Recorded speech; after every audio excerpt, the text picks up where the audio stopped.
Hey guys, already tips, tricks, words, sentences சொல்லி நிறைய videos பார்த்துருப்பீங்க. ஸோ இந்த வீடியோவில் நான் என்ன பண்ண போகிறேன்னா உங்களுக்கு ஒரு 16 டிப்ஸ் சொல்லித்தர போகிறேன். ஸோ அந்த 16 டிப்ஸையும் ஒரு 5 செக்மெண்ட்ஸாக ஸ்ப்ளிட் பண்ணியிருக்கேன். இந்த 16 டிப்ஸ் தெரிஞ்சால் இங்கிலீஷ் கற்றுட்டு இருக்கிறவங்க கூட செம்மையாக இங்கிலீஷ் பேசலாம். என் சேனலுக்கு இப்போ தான் ஃபர்ஸ்ட் டைம்னா சப்ஸ்கிரைப் பண்ணிவிட்டு பக்கத்தில் இருக்க பெல் ஐக்கனையும் கிளிக் பண்ணிக்கோங்க. அப்போ தான் நான் என்ன வீடியோ போட்டாலும் உங்களுக்கு நோட்டிஃபிகேஷன் வரும். என்னோடய வீடியோஸை மிஸ் பண்ணாமல் பார்க்க முடியும். இப்போது என்னென்ன டிப்ஸ்ன்னு சொல்லிட்டு பார்க்கலாமா? செக்மெண்ட் 1ல் 4 டிப்ஸ் இருக்குது. Segment 1 vocabulary tips. Use simple words, learn synonyms, master common phrases, build topic specific vocabulary. இப்போது யூஸ் சிம்பிள் வேர்ட்ஸ்னால் என்னன்னு சொல்லிட்டு பார்க்கலாம். அது வேறு ஒன்றும் இல்லை. நீங்கள் ஒரு வேர்ட்ஸ் யூஸ் பண்ணும்போது ரொம்ப சிம்பிள்ஃபைட் வேர்ட்ஸாக யூஸ் பண்ணணும். Use simple word means nothing but you have to use a very simple words which others also can understand. For example, இப்போது இல்லை ஏதாவது ஒரு ரைட்டிங்காக இருந்தாலும் சரி, ஒரு ஸ்பீச்சாக இருந்தாலும் சரி, நீங்கள் அவங்க வேர்ட்ஸ் நீங்கள் யூஸ் பண்ணும்போது சிம்பிள் வேர்ட்ஸ் யூஸ் பண்ணிங்கன்னா கேட்குறவங்களுக்கும் அது நீங்கள் என்ன சொல்கிறீங்க அப்படிங்கிறது ப்ராப்பராக ரீச் ஆகும். நீங்கள் இந்த மாதிரி சிம்பிளாக வேர்ட்ஸ் சொல்லும்போது அது ஒரு யங் லேர்னர்ஸாக இருந்தாலும் சரி, இல்லை ஒரு வேளை பிகினர்ஸாக இருக்காங்க அப்படின்னா அவங்களுக்கு அது லேர்ன் பண்ணுறதுக்கு ரொம்ப ஈஸியாக இருக்கும். For example, instead of saying assist, you can use the word help. Then second one, instead of saying consume, you can use the word eat. உங்களோட ஸ்பீச்லேயும் சரி, ரைட்டிங்லேயும் சரி, சிம்பிள் வேர்ட்ஸாக யூஸ் பண்ண லேர்ன் பண்ணுங்கள். Number 2, learn synonyms. Synonyms-னா என்னன்னா you can learn more similar words for a single word. அதாவது similar meanings இருக்க words நீங்கள் learn பண்ண முடியும். ஒருவேளை நீங்கள் இப்போ கம்யூனிகேட் பண்ணுறீங்க அப்படின்னா உங்களுக்கு நிறைய வொக்காபுலரி வேர்ட்ஸ் உங்களுக்கு தெரிஞ்சுக்கலாம். தான் நீங்கள் சினோனிம்ஸ் லேர்ன் பண்ணணும். அதே மாதிரி if you learn synonyms you can avoid using the repetition words. நீங்கள் ரிப்பீட்டடாக ஒரு வேர்டை யூஸ் பண்ண தேவையில்லை. You can use lot of different words. For example, the synonym of happy is joyful, and then synonym of fast is quick. So நீங்கள் இந்த மாதிரி synonyms learn பண்ணிக்கலாம். Number 3, master common phrases. How are you? எப்படி இருக்கீங்க அப்படின்னு சொல்லி யாரையாவது கேட்கணும்னா you can use this phrase. Then thank you very much. அது எதுக்கு யூஸ் பண்ணுவோமா? ஒருத்தங்களுக்கு தேங்க்ஸ் சொல்லணும் அப்படின்னா we will use thank you very much. I'm sorry அப்படின்னா ஒருத்தங்களுக்கு apologize பண்ணணும் அப்படின்னா in such situations we use these phrases. நீங்கள் காமன் ஃப்ரேசஸை மாஸ்டர் பண்ணிட்டீங்கன்னா உங்களோட கான்வர்சேஷன்ஸ் ரொம்ப ஈஸியாக உங்களால் ஹேண்டில் பண்ண முடியும். And you can talk to every one and you can easily understand. Number 4, build topic specific vocabulary. இங்கே என்னென்னா நம்ம ஸ்பெசிஃபிக்காக ஒரு பர்டிகுலர் டாபிக் சூஸ் பண்ணி அந்த டாபிக்ஸில் இருக்கிற எல்லா வேர்ட்ஸும் வொக்காபுலரிஸ் எல்லாம் லேர்ன் பண்ணோன்னா அது நமக்கு அண்டர்ஸ்டாண்ட் பண்ணுறதுக்கும் ஈஸியாக இருக்கும். It's a easy way to communicate. இந்த மாதிரி ஸ்பெசிஃபிக்காக ஒரு டாபிக் சூஸ் பண்ணி நம்ம வேர்ட்ஸ்லாம் லேர்ன் பண்ணுறோம் அப்படின்னா it's very easy for us to communicate with others, and plus உங்களோட you can improve your confidence. For example, in medical context you can learn words like prescription, symptoms, diagnosis. இந்த மாதிரி words நீங்கள் learn பண்ண முடியும். The next one, in cooking context you can learn the words like ingredient, recipe, bake. இந்த மாதிரி words எல்லாம் நீங்கள் அந்த ஸ்பெசிஃபிக் டாபிக்ஸ்க்கு பர்டிகுலராக லேர்ன் பண்ண முடியும். இப்போது செக்மெண்ட் 1ல் இருந்த டிப்ஸ் பார்த்தாச்சு. இப்போது அந்த டிப்ஸ் பேஸ் பண்ணி ஒரு சின்ன question. Which simple word can be used instead of purchase? Take, buy, watch, eat. இந்த 4 ஆப்ஷன்ஸில் எது ஆன்சர்னு சொல்லிட்டு எனக்கு கமெண்ட் பண்ணுங்க. செக்மெண்ட் 2க்கு போகலாமா? செக்மெண்ட் 2 என்னன்னா ப்ரனன்சியேஷன் அண்ட் அசென்ட். இப்போ இந்த செக்மெண்ட் 2ல இருக்க டிப்ஸ் எல்லாம் பார்க்கலாம். செக்மெண்ட் 2ல 3 டிப்ஸ் இருக்கு. என்னெல்லாம்னா break down words, imitate native speakers, use voice note to check pronunciation. இப்போ இந்த டிப்ஸ் எப்படின்னு சொல்லிட்டு பார்க்கலாம். இப்போ break down wordsனா என்னன்னா, இப்போ ஒரு வேர்டு இருக்குன்னா அந்த வேர்டை கரெக்டாக ஸ்ப்ளிட் பண்ணி அனலைஸ் பண்ணிவிட்டு அதை அண்டர்ஸ்டாண்ட் பண்ணவும் நமக்கு தெரிஞ்சுக்கணும். For example unhappiness. ஸோ இந்த வேர்டில் வந்து ஹாப்பிங்கிறது வந்து ரூட் வேர்ட், அன் வந்து எக்ஸ்ட்ராவாக ஆட் பண்ணியிருக்கோம். ஸோ அதை வந்து நம்ம ப்ரிஃபிக்ஸ்ன்னு சொல்லுவோம். Okay, so like that. இன்னொரு எக்ஸாம்பிள் சொல்கிறேன் பாருங்கள், ரெயின்போ. So 2 different meaning. ரெயினுக்கும் ஒரு மீனிங் இருக்குது, போக்கும் ஒரு மீனிங் இருக்குது. ஸோ 2 டிஃப்ரெண்ட் மீனிங் உள்ள வேர்ட்ஸ் வந்து கம்பைன் ஆகி ஒரு வேர்ட் கொடுக்கும். So that is rainbow. நம்ம பிரேக் டவுன் வேர்ட்ஸ் லேர்ன் பண்ணுறதுனால நம்மளால் நம்ம வொக்காபுலரியை எக்ஸ்பேண்ட் பண்ண முடியும் அண்ட் ஸ்பெல்லிங் மிஸ்டேக்ஸ் எல்லாம் அவாய்ட் பண்ண முடியும். நமக்கு அடுத்து என்னெல்லாம் வேர்டு அதோட மீனிங் என்னன்னு சொல்லிட்டு அண்டர்ஸ்டாண்ட் பண்ணுறதுக்கும் நமக்கு ஈஸியாக இருக்கும். Next one, imitate native speakers.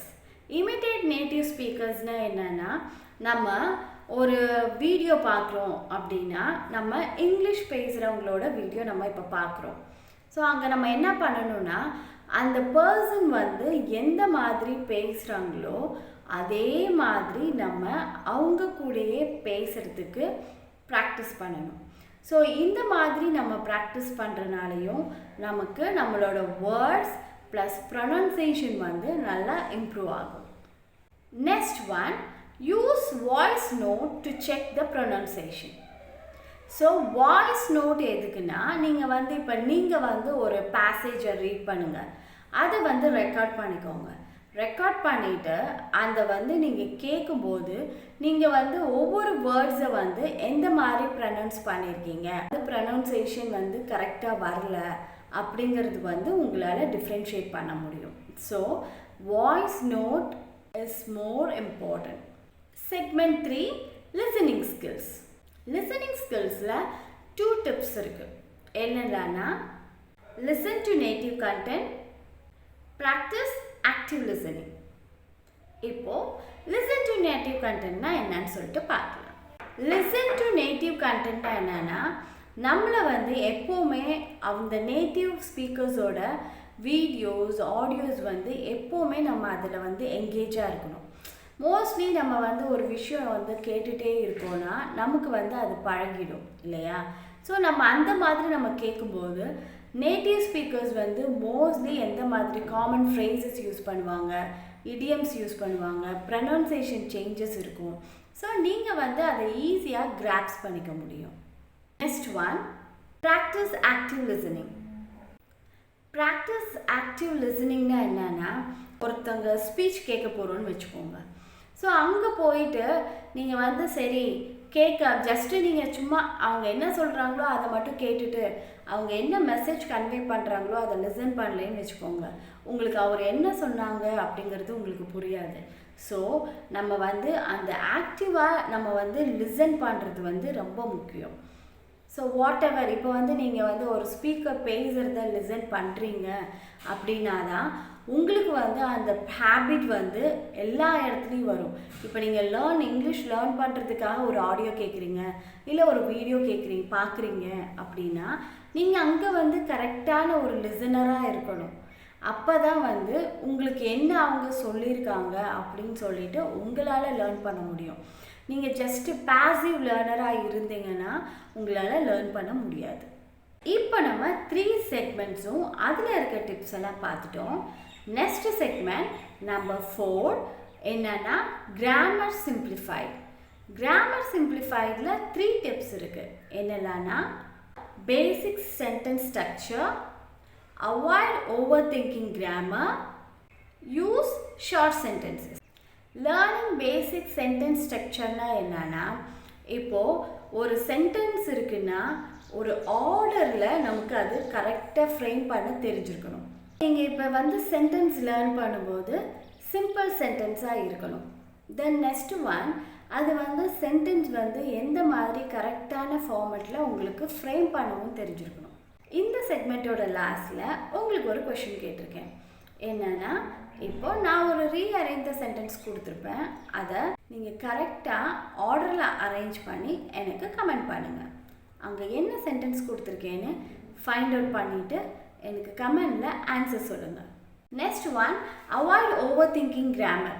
இங்கே வந்து என்ன சொல்லியிருக்காங்கன்னா, நம்ம வந்து இப்போ வந்து கிராமர்ஸ் பேஸ் பண்ணி நம்ம கிராமர்லேயே ஃபோக்கஸ் பண்ணி நம்ம கம்யூனிகேட் பண்ணோன்னா நம்ம வந்து அதிலேயே கான்ஷியஸாக இருப்போம். நம்ம வந்து ப்ராப்பராக நம்மளோட மெசேஜ் வந்து மற்றவங்களுக்கு கம்யூனிகேட் ஆகாது. ஸோ அதனால் நம்ம வந்து கிராமர்ஸ் வந்து ஃபோக்கஸ் பண்ணலாம். பட் கிராமர் ஃபுல்லாக நம்ம அவ்வளோ கரெக்டாக கிராமர் யூஸ் பண்ணி தான் நம்ம வந்து பேசணும் அப்படின்னு சொல்லிட்டு ஃபோக்கஸ் பண்ணாதீங்க. ஏன்னா இப்போ நீங்கள் பிகினர்ஸாக இருக்கீங்க அப்படின்னா if you do mistake it's not an issue. நீங்கள் வந்து உங்கள் மிஸ்டேக்ஸ்லேருந்து லேர்ன் பண்ணிக்கலாம். Use short sentence. நம்ம ஷார்ட் சென்டென்சஸ் வந்து யூஸ் பண்ணும்போது ஒரு கிளாரிட்டி இருக்கும். ப்ளஸ் அந்த என்ன வந்து சொல்கிறோம் அப்படிங்கிறது வந்து கரெக்டாக கன்வே ஆகும். அதுவும் இப்போ தான் ஒரு பிகினராக இருக்காங்க இல்லை ஒரு லேர்னராக இருக்காங்கன்னா நம்ம இந்த மாதிரி சென்டென்சஸ் வந்து சொல்கிறது அவங்களுக்கு இன்னும் யூஸ்ஃபுல்லாக இருக்கும். எந்த மாதிரி சென்டென்சஸ் யூஸ் பண்ணலான்னா, for example, she enjoys reading, she reads every day. இந்த சென்டென்ஸ் சிம்பிளாக இருக்குது பார்த்தீங்களா? ஸோ நம்ம வந்து இந்த மாதிரி சிம்பிள் சென்டென்சஸ் வந்து மீன்ஸ் ஷார்ட் சென்டென்சஸ் வந்து யூஸ் பண்ணணும். நீங்கள் எந்த மாதிரி சென்டென்ஸ் யூஸ் பண்ணக்கூடாதுன்னா, the project is due tomorrow, we need to finish the report, let's work on it now. So இந்த மாதிரி நம்ம வந்து சென்டென்சஸ் வந்து லாங் சென்டென்சஸ் வந்து யூஸ் பண்ணக்கூடாது. அது வந்து நமக்குமே கொஞ்சம் டிஃபிகல்ட்டாக இருக்கும். ஸோ ப்ளஸ் இப்போ வந்து உங்களுக்கு இப்போ தான் ஒருத்தங்க வந்து லேர்னராக இருக்காங்கன்னா அவங்களால நீங்கள் சொல்கிறத ஈஸியாக கிராப்ஸ் பண்ணிக்க முடியாது. செக்மெண்ட் 4ல் ஒரு கொஷின் சொல்கிறேன்னு சொன்னேன் இல்லையா? அந்த கொஷின் வந்து டிஸ்பிளே ஆகுது பாருங்கள். இந்த ரீஅரேஞ்ச் சென்டென்ஸோட கரெக்ட் சென்டென்ஸ் வந்து என்னன்னு சொல்லிட்டு எனக்கு கமெண்ட் பண்ணுங்கள். Are you coming to the party? இதுதான் இந்த சென்டென்ஸோட ஆன்சர். எத்தனை பேர் கரெக்டாக ஃபைண்ட் அவுட் பண்ணீங்கன்னு சொல்லிட்டு எனக்கு கமெண்ட் பண்ணுங்கள். Segment 5, confidence and consistency. Segment 5ல வந்து 4 டிப்ஸ் இருக்குது. அது என்னென்னா, practice daily, talk yourself in English, engage in real conversation, stay motivated. Practice டெய்லினா என்னென்னா, நம்ம ஒரு விஷயம் வந்து கற்றுக்கிட்டு இருக்கோம் இல்லை கற்றுக்க ஸ்டார்ட் பண்ணுறோம் அப்படின்னா நமக்கு கன்சிஸ்டன்சி ரொம்ப முக்கியம். அது ரெகுலராக நம்ம வந்து அந்த வேலையை நம்ம வந்து ப்ராக்டிஸ் வந்து பண்ணணும். அப்படி ப்ராக்டிஸ் பண்ணலைன்னா நம்ம அந்த ஒர்க் ஸ்டார்ட் பண்ணி யூஸே இல்லை. இப்போ நீங்கள் வந்து இங்கிலீஷ் லேர்ன் பண்ணணும்னு ஸ்டார்ட் பண்ணிட்டீங்க. ஸோ அதுக்கு நீங்கள் என்னெல்லாம் பண்ணுறீங்க, டெய்லியும் அட்லீஸ்ட் எவ்வளோ டைம் வந்து அதை லேர்ன் பண்ணுறதுக்காக ஸ்பெண்ட் பண்ணுறீங்க அப்படிங்கிறது ரொம்ப முக்கியம். அதுதான் practice daily.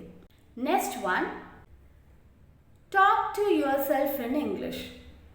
Talk to yourself in இங்கிலீஷ்னால் என்னன்னு தெரியலையா? அது வேறு ஒன்றும் இல்லைங்க. நீங்கள் வந்து இப்போ உங்களுக்குள்ளேயே நீங்கள் வந்து பேசிப்பீங்க. நம்ம திங்க் பண்ணுவோம் இல்லையா? அதை வந்து நம்ம இங்கிலீஷில் திங்க் பண்ணலாம். ப்ளஸ் நம்மளோட டெய்லி ஆக்டிவிட்டீஸ், டெய்லி நம்ம இப்போ எந்திரிச்சதுலேருந்து நம்ம என்னெல்லாம் பண்ணுவோமோ அதை நீங்கள் ஸ்டெப் பை ஸ்டெப்பாக நீங்கள் இங்கிலீஷில் திங்க் பண்ணி இங்கிலீஷை வந்து நீங்கள் இம்ப்ரூவ் பண்ணலாம். அதுதான் talk to yourself in English.